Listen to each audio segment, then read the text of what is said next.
হযরত মুহাম্মদ রাসূলুল্লাহ সাল্লাল্লাহু আলাইহি ওয়াসাল্লাম। তোমার নবীর লেখকের নাম কি? আব্দুল্লাহ। তোমার নবীর মাতার নাম কি? আমানা। তোমার নবী কোথায় জন্মগ্রহণ করেছে? নগরত। কোরআন কার কিতাব? আল্লাহর কিতাব। আসমানি কিতাব কেইখন? চারিজন। ডাঙর ফেরেশতা কেইজন? চারিজন। ঈমান আমল মাতাছো? ঈমান, আমল, কুফর, জাহান্নাম, তাকওয়া, জান্নাত, তাহারাত, ওযু, তাকবীর, আযান, কুরআন, তেলাওয়াত, আকীদা, কিয়ামত।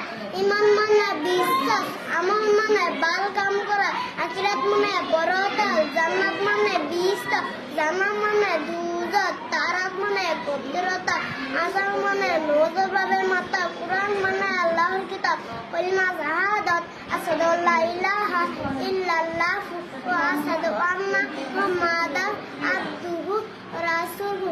মই সাক্ষী দিওঁ যে আল্লাহ তাআলাৰ বাহিৰে আন কোনো অবিশ্বাস নাই, আৰু মই সাক্ষী দিওঁ যে হযরত মুহাম্মদ মুস্তাফা সাল্লাল্লাহু আলাইহি ওয়াসাল্লাম আল্লাহর রাসূল।